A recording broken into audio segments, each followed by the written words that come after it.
todos nós, né, mas principalmente os jovens, eles sofrem muito com essa questão da saturação, né, do cérebro. Por que se usa essa expressão, o cérebro podre? O que acontece com a gente com essa superexposição? Então, há uma saturação de alguns circuitos neurais por esse uso contínuo, super veloz e raso. Rápido, raso, intenso. Então, o que vai acontecendo, né, aos poucos, a gente vai saturando. Essa expressão, brain rot, é mais uma de várias outras que, ao longo da história, na primeira publicação minha a respeito, foi em 2012, sobre os chineses, tinha a expressão cérebro de pipoca, que esses jovens ficavam o tempo todo com muitas telas abertas tal, e perdiam massa encefálica. Havia um emburrecimento cognitivo, emocional, por essas saturações. Então, é como se a gente tivesse ensinando as nossas crianças, adolescentes, a adoecerem, e mais do que isso, emburrecerem afetivamente, cognitivamente. Porque eu deixo de perceber, por exemplo, nuances, microexpressões faciais. Quando eu fico direto nas telas, ao invés de estar aqui, né, com o Júlio, com você, quer dizer, eu percebo o sorriso, o olhar, as boas-vindas, né? E tá uma delícia aqui, né? Poder estar aqui compartilhando esse momento.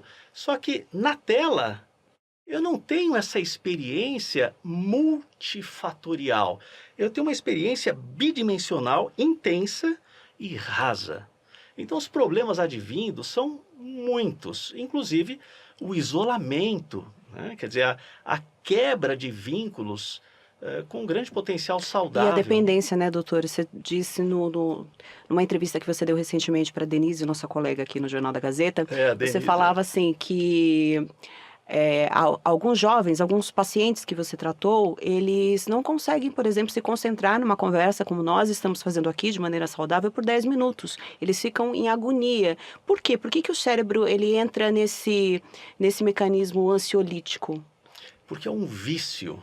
É como se você ensinasse o cérebro a consumir, consumir, consumir, consumir.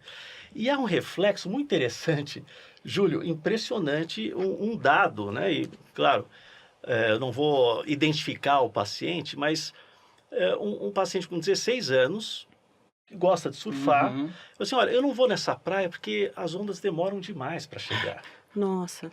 Então, essa geração YouTube Short ou qualquer tipo de interações assim, mediáticas, né, redes sociais rapidíssimas, fazem com que os jovens também se percebam muito inquietos, impacientes. Quer dizer, eu não vou esperar... Veja, o surf é tudo de bom, né? Exato. É o mar, a onda, o timing.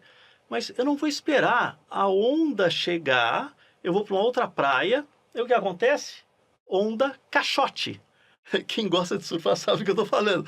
A onda vem rápido, mas quebra rápido também.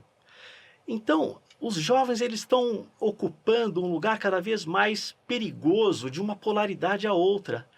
E o ponto fundamental na saúde, que a gente preza e é longeva, né, uma perspectiva boa para a vida, é o caminho do meio, né? A gente não pode negar a tecnologia, a nossa era, né?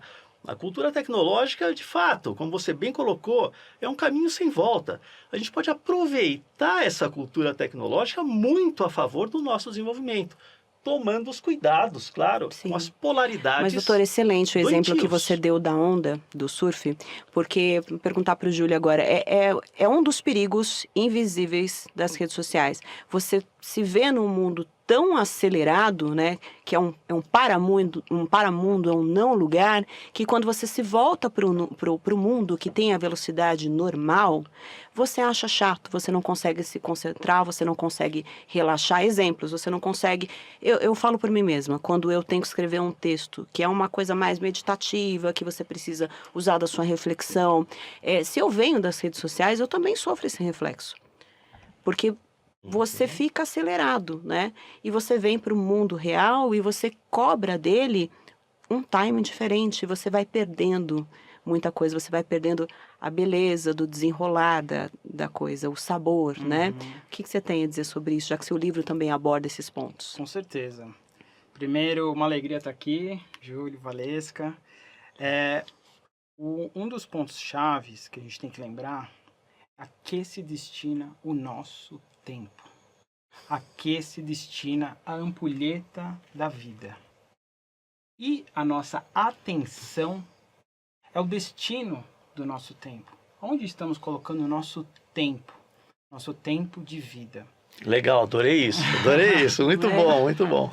E uma das reflexões que a gente tem que buscar, fazendo esse paralelo, vamos lembrar uma característica que está, por exemplo, no Japão.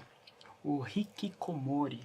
Mais de 1,5 milhão de jovens estão trancados em seus quartos, não saem para nada, leva-se comida para eles, eles ficam vivendo através de telas.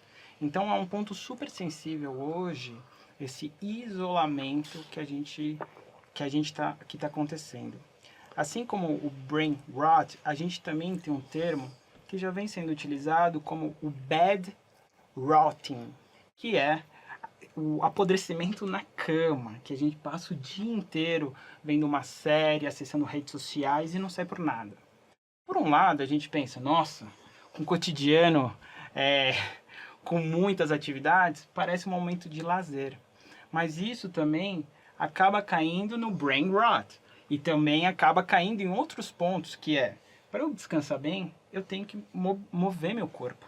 Atividade física faz parte. Então, quando a gente entra no universo das telas, essas telas generalizadas, isso tem impacto não só no nosso cérebro, em todo o nosso corpo e em toda a sociedade. Então, pensar a que se destina a nossa atenção hoje é um dos pontos chaves, sabendo que essas plataformas digitais, elas sobrevivem da nossa interação com elas. Uhum. E elas vão buscar, é claro, a nossa atenção. Porque essa é a energia que mobiliza e dá valor a essas plataformas. E a gente tem que saber que a gente está entrando num jogo que nem sempre o usuário ele está sendo cuidado. Ele se dá conta que o usuário é em si o produto, né? O que você Exatamente. acha que é de graça é, na verdade, um perigo, né?